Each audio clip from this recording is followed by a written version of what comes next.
Yes, okay, thank you. So let's start again our program. So I would like to, like I say, I would like to start with our game that's called Two Truths and One Lie. And well, like the name say, you tell two truths and one lie, and the others have to guess. I have a poll here, ready so you can choose, so you get easy for everyone. So, well, I can begin with myself. So yeah, let me see. 3 things about myself. Well, I was working as a first one. I was working as a construction in the construction business, and the second one is well,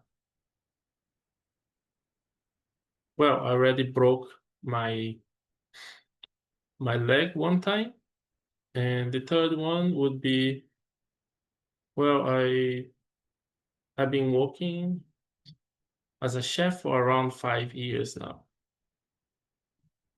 So I'm gonna launch a poll. If you want to take a guess, so I give like 30 seconds.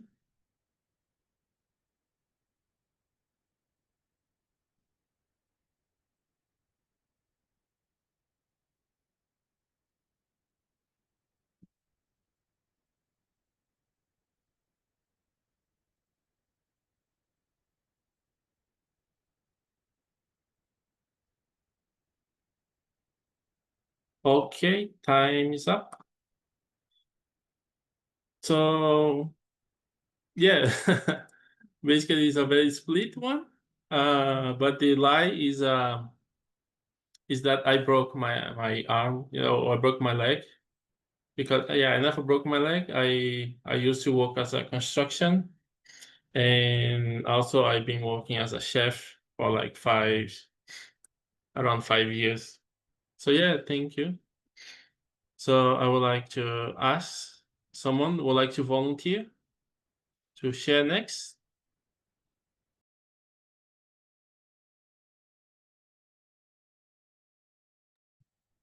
How about then Sarah?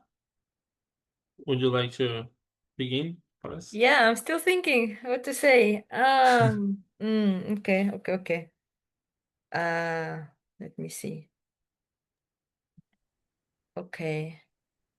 So the first one is I was born in Tokyo. The second one is I am not good at math.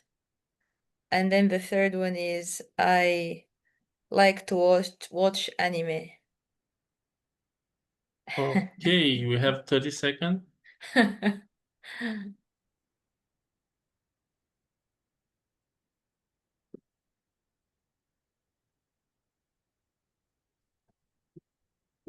Okay.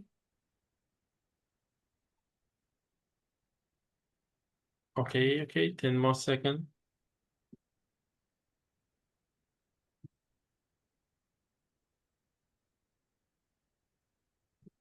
Okay, let's see the Okay. results. That's interesting. I was born in Tokyo. That was true. The wrong one is I am not good at math. I am good at math. I love math. But it's been a long time since I did math. But I love math. Yeah. Okay, good. So how about Miss Zoe Bennett? Would you like to share with us? Wow, very interesting game. Let me think. Yeah, wait, let me say something first. Sorry. Yeah, I love music, classical music. I have traveled around the world, and I have a sister. Okay. Okay. It's difficult. I don't know. Yeah, it's difficult because it's so simple, you know. It could be anything.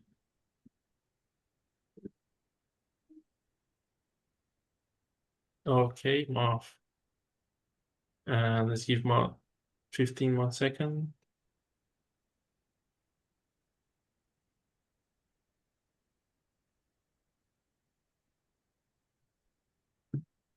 Three, two. Okay, and let's end. Let's see the results. Yes, they basically say you don't have a sister. Correct. Yes, I'm only child. Okay. Wow. No Great. brother, no sister. Wow. Amazing. You're good. Okay, great. Okay, how about Miss Haruko Morita this time? Okay, what gonna say? Okay. First,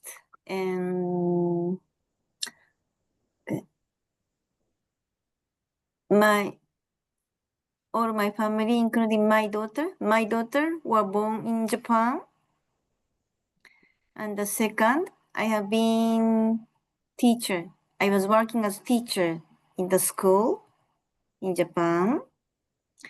And the number three, I'm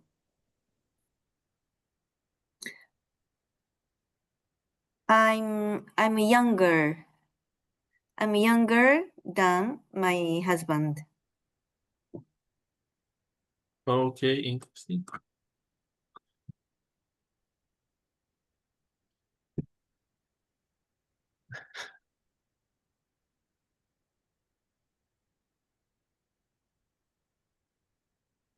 Okay, 15 more seconds.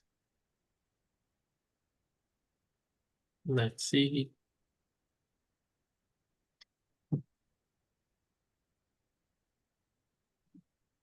So, okay. So what people choose is that you are not actually younger than your husband. It is true? Or this? Yeah, it's true. She's true. I'm elder than my husband. Okay. Thank you. So, yeah, okay. How about Mr. Jongkin Park? Would you like to go? Yes, I prepared. Without asking me, I'll be sad. Okay, good. I like sports. So that's not the question. Now I start. So I like climbing mountain. I like play basketball. I like play inline skate. Three. Climbing mountain, basketball, and inline skate. So there is one is long. Okay. Mm,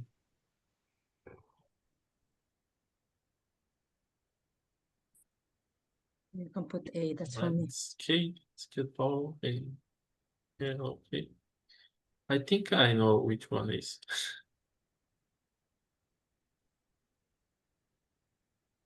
Okay, 10 more second.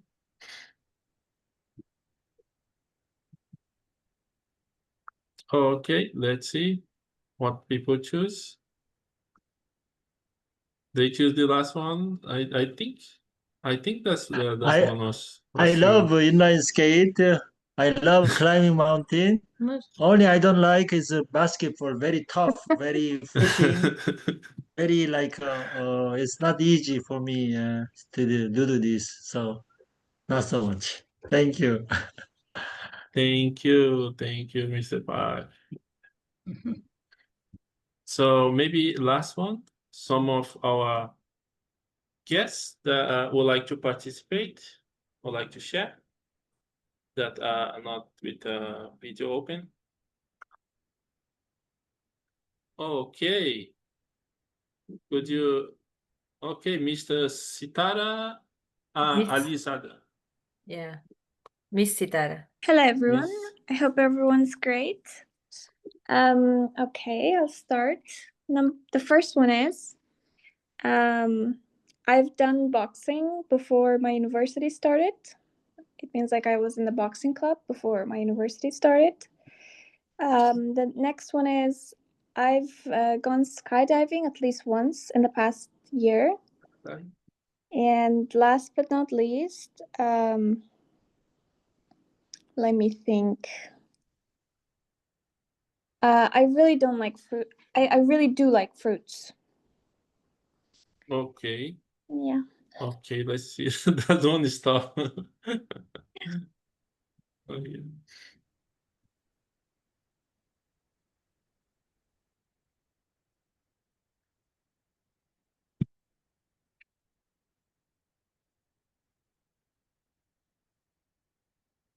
Okay, 10 more seconds.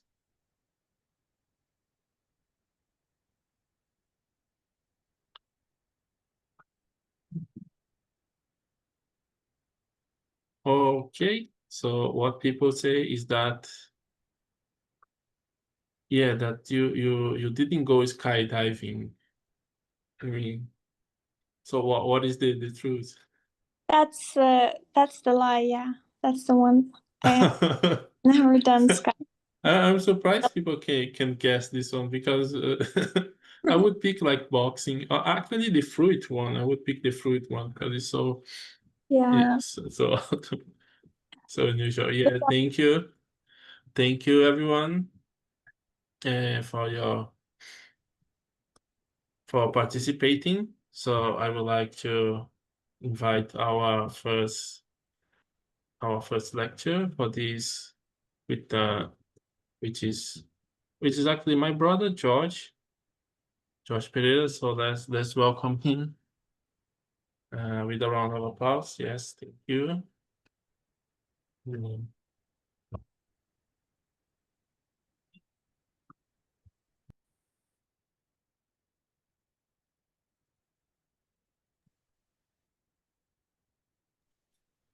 Hello.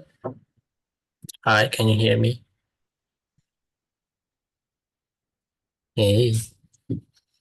So let me just share the screen here.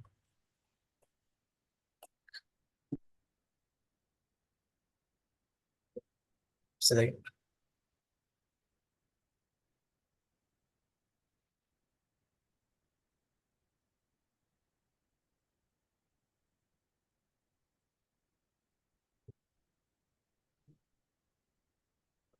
Okay, can you see my screen?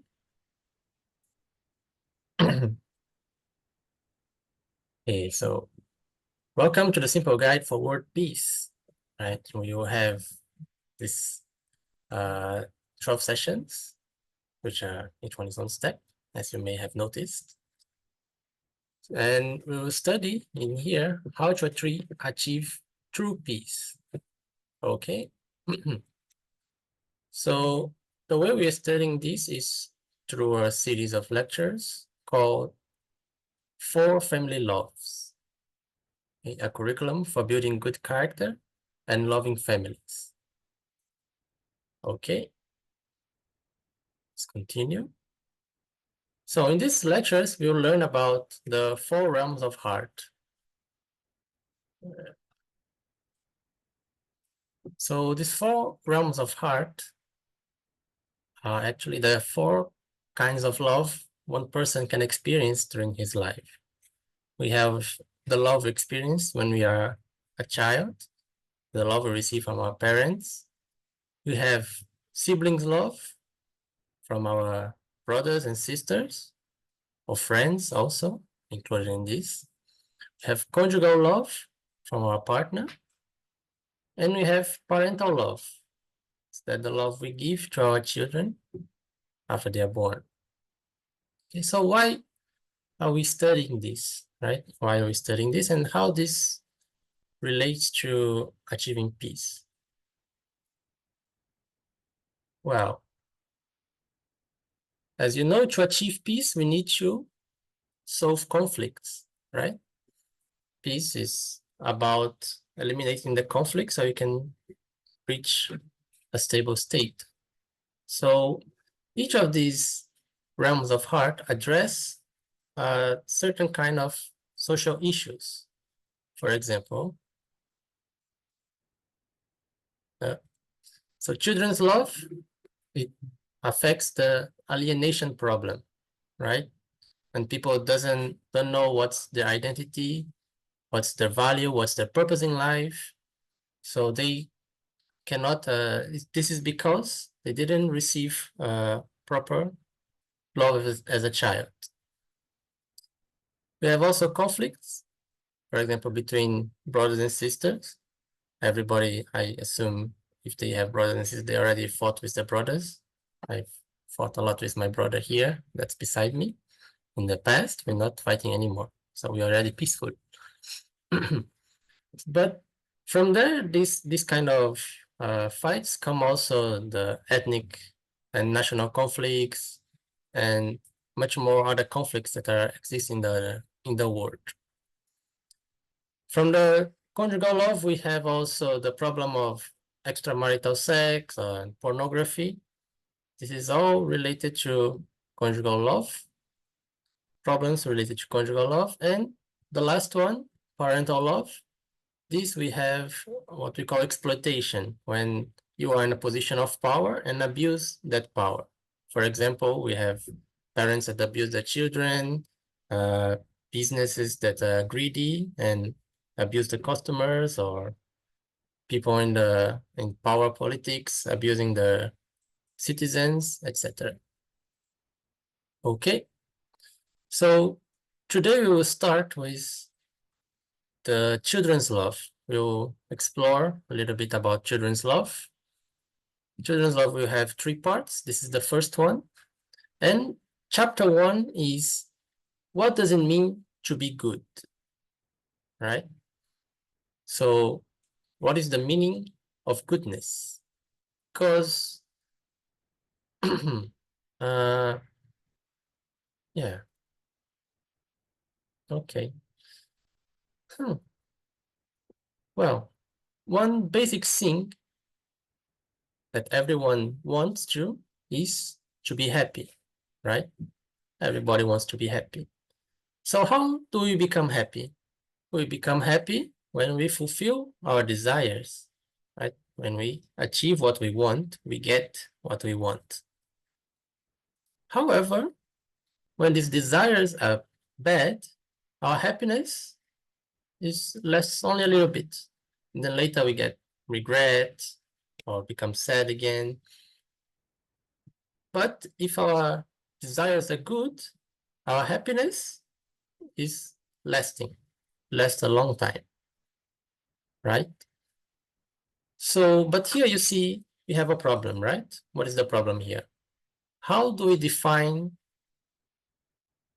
what is good, right? Can you have one definition that can exemplify what is good? But that's difficult. For example, we have the United Nations, we have several books, many people talking about what it means to be good, right? So even if we go on the internet, we search what it means to be good, we put on Google what it means to be good. And Google can give a lot of definitions, right? Here we have 34 of them, like for example, morally excellent or right, proper. You have many definitions. Here, 50 more definitions, 57 definitions in this website, dictionary.com. But all these definitions come, for example, from only one culture. Let's say this is the English dictionary talking about what is good, right? So, for example, things that are listed here may not be good, for example, in Brazil, where I come from. I don't know if you have a good example. I don't know if you know this. There's a sign in Brazil that we do for wishing good luck for a person. Don't know if you say this. You do like this. You put your finger in the middle of these two, and then it's like a charm, so you can get good luck, like you are wishing for something, or you do this sign. But in many countries in Europe, in Russia, this is a very obscene sign. So from this example, you can see for me, this is a very good thing. But for people with different culture, this could be very offensive, right? I don't know if I offended any one of you. Maybe it's offensive in your culture. I apologize. It's just to exemplify. So, but then how can we find a universal definition of what it means to be good, right? How can we do this? So the first step I'm going to ask of you here, we will take 5 minutes. So you can write on a chat in one sentence, what do you think it means to be good? Okay, so you will write like this, being good means, and then you write what you think it means. Okay, let's have 5 minutes to do that. And then we'll come back.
Okay, thank you everyone for writing all these amazing definitions. Yes, very good. I think you're getting the idea of what it means to be good, right? So we have all these definitions here and they're all correct, right? They can all agree that this is a definitions of what goodness is. But I have two questions here. Who will teach us how to be good, right? Who is the one entity or person that teaches us how to be good? And second question is, who will decide on the universal definition of goodness, right? Because there must be some definitions of what it means to be good that applies to everyone. It doesn't matter the culture, doesn't matter where they're born, doesn't matter the age, doesn't matter the skin color, right? So how can we decide on what is the universal definition of goodness? I think you may have a hint of where we learn about these things, right? Or maybe not. But let me tell you that the religious scriptures are the best teachers of what it means to be good, right? All the religions that you may be in, all the religions, the scriptures talk about what is goodness, right? Right? How do you behave as a person? How do you help each other? So here is a book called Word Scripture, published in 1991. It was revised, already have a second version. This was a book founded by, made by our founders, Father and Mother Moon. And in this book, through the analysis of all the religions in the world, Father and Mother Moon, they put in there all the topics of what it means to be good. For example, generosity, selflessness. So, but one thing they discovered through making this book is that, amazingly, all the religions agree about the definition of what it means to be good, right? So even though there are many components of what is goodness, what it means to be good, they could summarize it into one motto that they use to guide their lives, which is live for the sake of others, right? Live for others. So this is our founders, Father and Mother Moon, the ones that made the book. So let's go through some of the the definition of goodness from around the religion. So I'll go through a quick trip through the religions. So for example, this is from Buddhism, I believe. So the sacrifice performed by those who desire no reward, that this is the nature of goodness. Right? So what does this mean? That that person that sacrifices himself and doesn't want anything in return, this is a person of true goodness. Okay, next one, we have from Buddhism. Selfish people certainly do not go to the heavens, but noble men find joy in generosity. So you see here we have selfish people and noble men, right?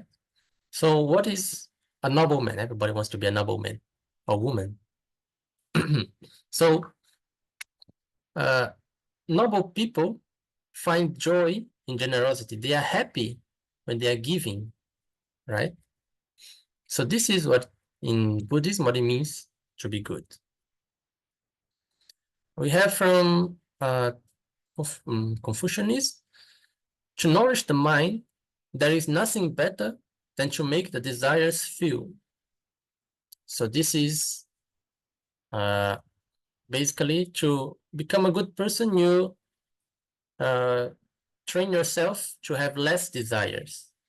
to want less things. That's also something from the Buddhist monks, that the less desires you have, the closer you are to being an enlightened person. We have from Islam, do not expect in giving any increase for yourself. In other words, if you are giving something, do not expect anything in return. This is from the Quran. We have also from the Bible, whoever seeks to gain his life will lose it. But whoever loses his life will preserve it. So this, I think, was Jesus that said this to the disciples. So the meaning is, if you have in your mind when you are doing something a second intent, that is not good. But if you do something without being selfish, then you can achieve goodness. But not only these definitions are not only in the Holy Scriptures. We also have from sociology.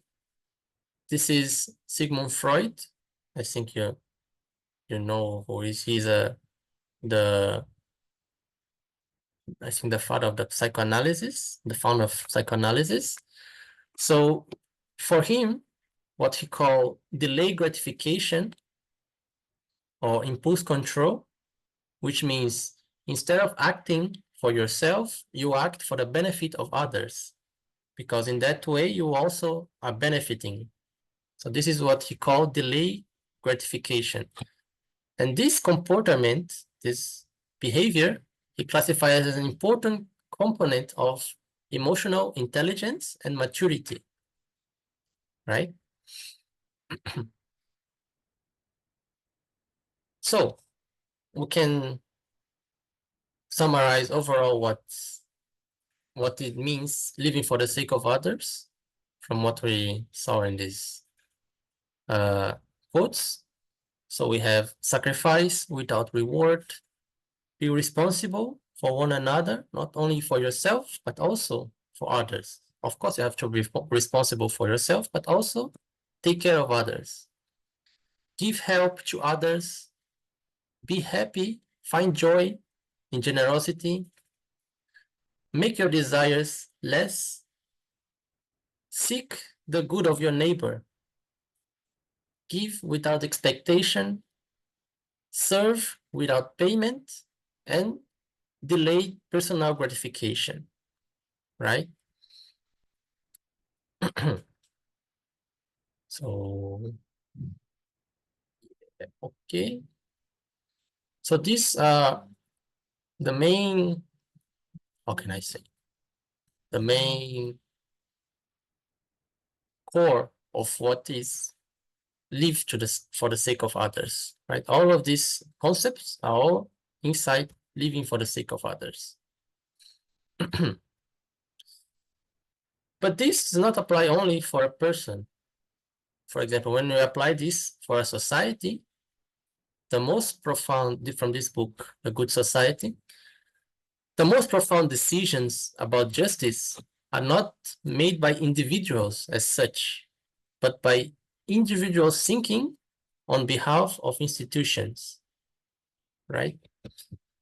So, for example, the great patriots, the great heroes in history, they are not thinking about what they will gain for themselves, right? For example, they sacrifice sometimes their lives for the benefit of the country, for the benefit of their family, right? And this is the principle of goodness. Also, one famous man that you may know, Dr. Martin Luther King Jr., he said, life's most persistent and urgent question is, what are you doing for others? Right? That means that the most important thing in your life should be, what am I, as a person, doing for my siblings, my parents, my family, my country. What am I doing for the world, right? And all of these we can condense into our founder's motto, which is live for the sake of others. Okay. So in this sentence, live for the sake of others, we could learn from what we saw today that the religious definition of goodness is universal. That means universal means that it doesn't matter the religion, the definition of goodness applies to all the religions. And also that this teaching that living for the sake of others, this definition of goodness, is also consistent with psychology and sociology, because for psychology and sociology, there is also value in an individual that thinks not only of themselves, but instead thinks about others.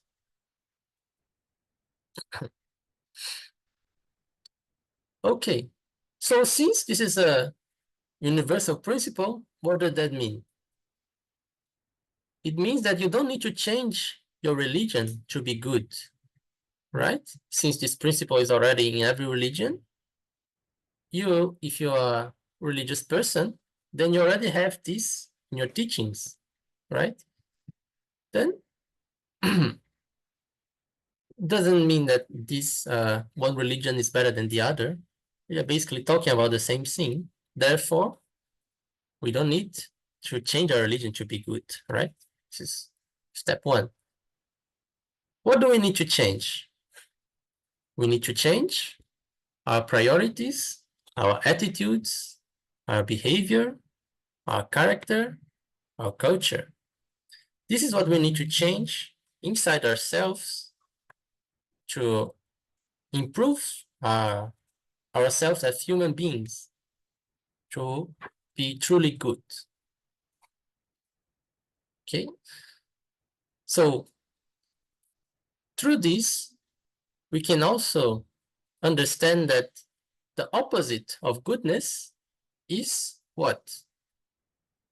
Living only for myself and sacrificing others for my benefit. Right? So this is what we should avoid. So our founder, in his autobiography, he talks about a life for the public good, life that we call a public life. So this is from the book, As a Peace-Loving Global Citizen. If you're interested, also we can give to you the book later. A true life is a life in which we abandon our private desires and live for the public good. This is the truth taught by all major religious leaders, past and present, East and West. Okay? So I hope you could get something from this lecture. If you didn't get, you may have some time to ask questions if you want to. Somebody want to ask questions?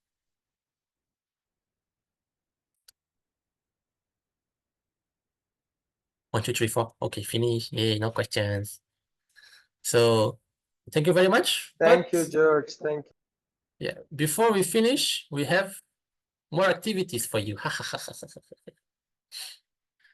So now we will divide you. Maybe, how many we have today?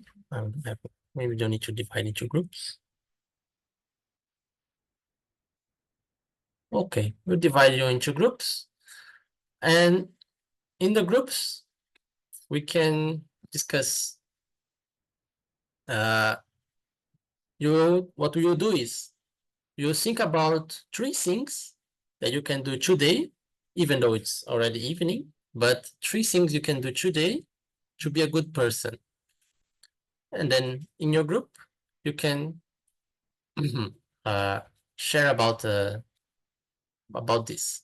So why share about other people about what you are going to do? Because telling others what you're going to do makes you more committed, makes you be more serious about what you're trying to say. So yeah. Okay. Let's start. So we'll give you 10 minutes to do this activity, and then later we come back, okay? Can you hear me? Hello, welcome everyone. Yeah, Back yeah, again. we can. Yeah, I hope maybe some people didn't come back yet, so let's just wait a little bit.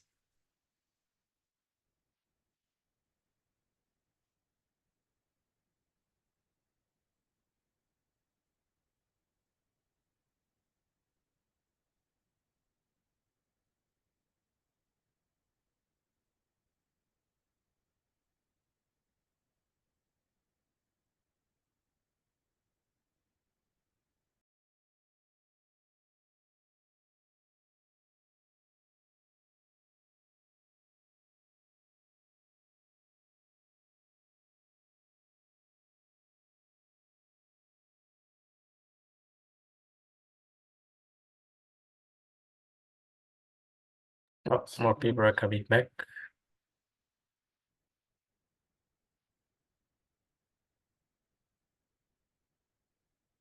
Yay. I guess everyone's back. Okay, so to finalize this session, we have the last activity. Okay, so this activity relates to the 3 things you wrote down, and it's more like a homework thing. So you keep in mind these 3 things you write down, these 3 things that you decided and you share with the others in the group. And then when you finish doing these things, then you also write down how was the day after you did these 3 things. Did you feel good about yourself? Can you see how goodness leads to happiness? So these are the questions that you will answer after you do the things that you decided to do. Okay, so maybe you can write a note and put on the fridge, and stick in the fridge, and then when you finish, you write on the back. Was it good? I'm feeling good. Is this a good day now that I did good things? Okay. Yes. So yeah. So this is the end of my lecture. Now I'll give back to Paul. I think he'll ask you all to show your cameras to take a picture. Yay.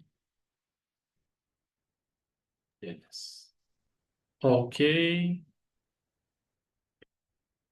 Okay, thank you, everybody. Before we end, I would like to invite our president of Family Federation here in Lebanon to give us a closing remark, Mr. Jongin Park.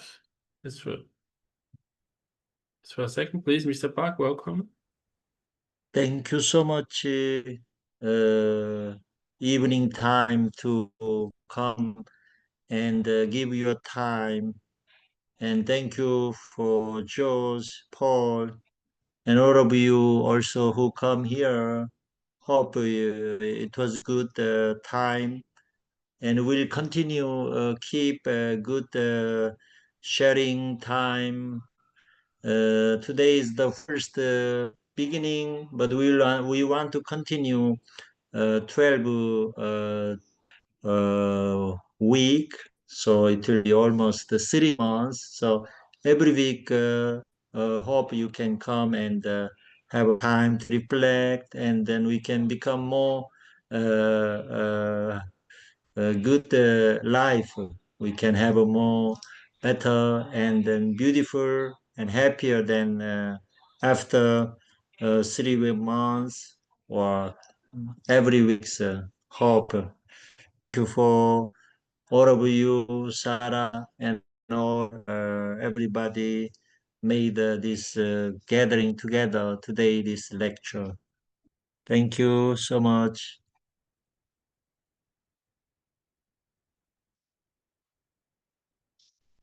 Thank you, everyone. So I would like to ask everyone that if it's possible, you can open your camera so we can take a photo, everyone together.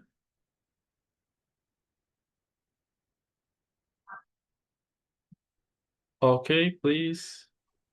Smile. I can't, it doesn't work. Yeah, it's okay, no problem. Only if It doesn't possible. work. I tried to click on video, it doesn't work. Okay, thank you, Ismail. Oh, here. Oh, I see now. Yes. Yeah. No. Thank you.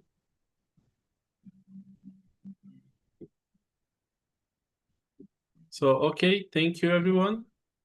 So, I would like to, well, close. And so, yeah, I will announce the next lecture for Thursday, the next week, and at the same time, in the same link. The next lecture, the title will be Where Do I Learn to Be Good? And yeah, I hope to see everyone here again. And well, it was good. It was good. I hope you could receive some, some good message from us. And well, thank you. Have a good night, everyone. See you next Thank week. you, everyone. Thank you. Thank you. Good night. Thank Bye. you. Thank Bye you. bye. Thank Bye you. bye. Bye. Bye. Good Thank job. you. Bye-bye. Sarah, you look Thank like you, a beauty George. queen. Thank you, George. Thank you. Bye. Bye bye. Bye bye. Bye-bye.